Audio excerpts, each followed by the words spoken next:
Welcome scientist চ্যানেলে স্বাগত। আজকের ভিডিওয় ভারতের খনিজ ও শক্তি সম্পদ সম্পর্কে 30টি এমসিকিউ নিয়ে আলোচনা করা হচ্ছে।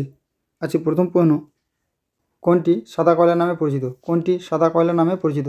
উত্তর হবে জলবিদ্যুৎ। কয়লা, কালো হিরে, খনিজ তেল, কালো সোনা বা তরল সোনা এবং পেট্রোরসায়ন শিল্প আধুনিক শিল্পদানব বা উদীয়মান শিল্প নামে পরিচিত। নেক্সট, সবচেয়ে উৎকৃষ্ট খনিজ তেল কোনটি? সবচেয়ে উৎকৃষ্ট খনিজ তেল কোনটি? উত্তর হবে প্যারাফিনযুক্ত তেল। নেক্সট, কোন ক্ষেত্রে ভারতের বিদ্যুৎ ব্যবহার সবচেয়ে বেশি? কোন ক্ষেত্রে ভারতের বিদ্যুৎ ব্যবহার সবচেয়ে বেশি? উত্তর হবে শিল্পক্ষেত্রে। উত্তর হচ্ছে শিল্পক্ষেত্রে। নেক্সট, সিঙ্গারেনি কোন রাজ্যের কয়লা খনি? সিঙ্গারেনি কোন রাজ্যের কয়লা খনি? উত্তর হবে তেলেঙ্গানা। নেক্সট, কোন খনিজ শ্বেতস্বর্ণ নামে পরিচিত? কোন খনিজ শ্বেতস্বর্ণ নামে পরিচিত? উত্তর হবে বক্সাইট। নেক্সট, প্রাকৃতিক গ্যাস প্রধানত পাওয়া যায় খনিজ তেলের খনি সংলগ্ন এলাকায়। জৈব গ্যাস উৎপাদনের কাঁচামাল কি? জৈব গ্যাস উৎপাদনের কাঁচামাল কি? উত্তর হবে বর্জ্য পদার্থ, গবাদি পশুর গোবর। অয়েল ট্র্যাপ কি? অয়েল ট্র্যাপ কি? উত্তর হবে ভূ অভ্যন্তরে তেলের সঞ্চয় ভাণ্ডার। সমুদ্রগর্ভ থেকে তেল তোলার প্ল্যাটফর্ম হচ্ছে সাগর সম্রাট। সাগর সম্রাট। আর সৌরশক্তির সাহায্যে জল গরম করার স্থান হচ্ছে সৌরপুকুর। সৌরপুকুর। নেক্সট, নিচের কোনটি অচিরাচরিত শক্তির উৎস? নিচের কোনটি অচিরাচরিত শক্তির উৎস? উত্তর হবে সৌরশক্তি। কয়লা, খনিজ তেল, প্রাকৃতিক গ্যাস এগুলি সবই চিরাচরিত বা প্রচলিত শক্তির উৎস। ভারতে কোন অচিরাচরিত শক্তির উৎপাদন বেশি? ভারতে কোন অচিরাচরিত শক্তির উৎপাদন বেশি? উত্তর হবে বায়ুশক্তি। বায়ুশক্তি উৎপাদনের জন্য উপযুক্ত স্থান কোনটি? বায়ুশক্তি উৎপাদনের জন্য উপযুক্ত স্থান কোনটি? উত্তর হবে সমুদ্র তীরবর্তী অঞ্চল। নেক্সট, ভারতের কোন রাজ্যে সৌর বিদ্যুৎ উৎপাদনের সম্ভাবনা খুব বেশি? ভারতের কোন রাজ্যে সৌর বিদ্যুৎ উৎপাদনের সম্ভাবনা খুব বেশি? উত্তর হবে রাজস্থান। নেক্সট, চারাস্কা সোলার পার্ক কোথায় অবস্থিত? চারাস্কা সোলার পার্ক কোথায় অবস্থিত? উত্তর হবে গুজরাটে। Next, Dhirubhai Ambani solar park কোথায় অবস্থিত? ধীরুভাই আম্বানি সোলার পার্ক কোথায় অবস্থিত? উত্তর হবে রাজস্থানে। নেক্সট, সৌরশক্তি সংরক্ষণের জন্য কোন যন্ত্র ব্যবহৃত হয়? সৌরশক্তি সংরক্ষণের জন্য কোন যন্ত্র ব্যবহৃত হয়? উত্তর হবে সোলার প্যানেল। নেক্সট, পারমাণবিক শক্তির প্রধান কাঁচামাল কোনটি? পারমাণবিক শক্তির প্রধান কাঁচামাল কোনটি? উত্তর হবে ইউরেনিয়াম। নেক্সট, ভারতের সবচেয়ে পুরনো বা প্রথম পারমাণবিক বিদ্যুৎ কেন্দ্র কোনটি?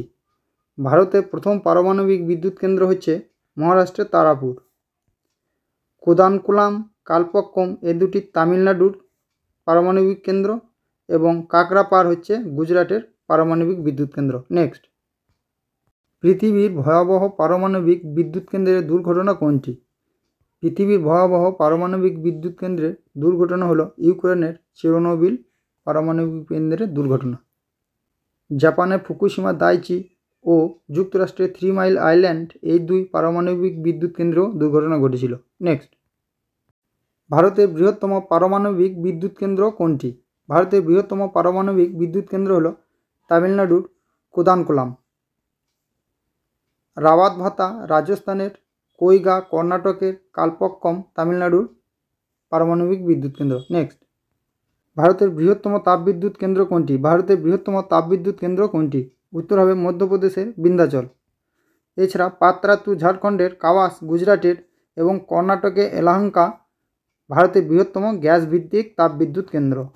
নেক্সট, ভারতের সর্বোচ্চ জলবিদ্যুৎ কেন্দ্র কোনটি? ভারতের সর্বোচ্চ জলবিদ্যুৎ কেন্দ্র কোনটি? উত্তর হবে উত্তরাখণ্ডের তেহরি। পশ্চিমবঙ্গের সিদ্রাপং ভারতের প্রথম জলবিদ্যুৎ কেন্দ্র। ভারতের বৃহত্তম সৌর বিদ্যুৎ কেন্দ্র কোনটি? ভারতের বৃহত্তম সৌর বিদ্যুৎ কেন্দ্র কোনটি? উত্তর হবে রাজস্থানের ভাদালা এবং এটি বিশ্বের বৃহত্তম সৌর বিদ্যুৎ কেন্দ্র। নেক্সট, ভারতের বৃহত্তম বায়ুবিদ্যুৎ কেন্দ্র কোনটি? ভারতের বৃহত্তম বায়ুবিদ্যুৎ কেন্দ্র কোনটি? উত্তর হবে তামিলনাড়ুর মুপান্ডল। রাজস্থানের জয়সলমীর, গুজরাটের লাম্বা, কেরলের কোঝিকোড বায়ুবিদ্যুৎ কেন্দ্র। নেক্সট, ভারতের বৃহত্তম ভূতাপ শক্তি কেন্দ্র কোনটি?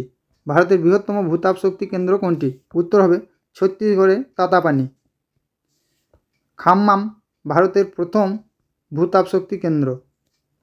হিমাচল প্রদেশে মণিকরণ এবং পশ্চিমবঙ্গে বক্রেশ্বর এই দুটি সম্ভাব্য ভূতাপশক্তি কেন্দ্র। নেক্সট, ভারতের শক্তির ভবিষ্যৎ নির্ভর করছে সৌর ও অন্যান্য নবায়নযোগ্য উৎসের উপর। নেক্সট, খনিজ সংরক্ষণের প্রধান উদ্দেশ্য কী? উত্তর হবে ভবিষ্যৎ প্রজন্মের জন্য রক্ষা। ভারতের কোন রাজ্য সবচেয়ে বেশি বিদ্যুৎ উৎপাদন করে? উত্তর হবে গুজরাট। নিচের কোনটি পরিষ্কার জ্বালানি হিসেবে বিবেচিত? উত্তর হবে প্রাকৃতিক গ্যাস। নেক্সট, কয়লা খনির কাছাকাছি তাপবিদ্যুৎ কেন্দ্র কেন অবস্থিত? উত্তর হবে কয়লা পরিবহন সহজ করার জন্য। আজকে শেষ প্রশ্ন, নিচের কোনটি মৌলিক খনিজ? উত্তর হবে সবগুলি। সোনা, হীরা, তামা এগুলি সবই মৌলিক খনিজ। আজ এই পর্যন্তই। ভিডিওটি ভালো লাগলে চ্যানেলটি লাইক এবং সাবস্ক্রাইব করে রাখবেন। ভালো থাকবেন। নমস্কার।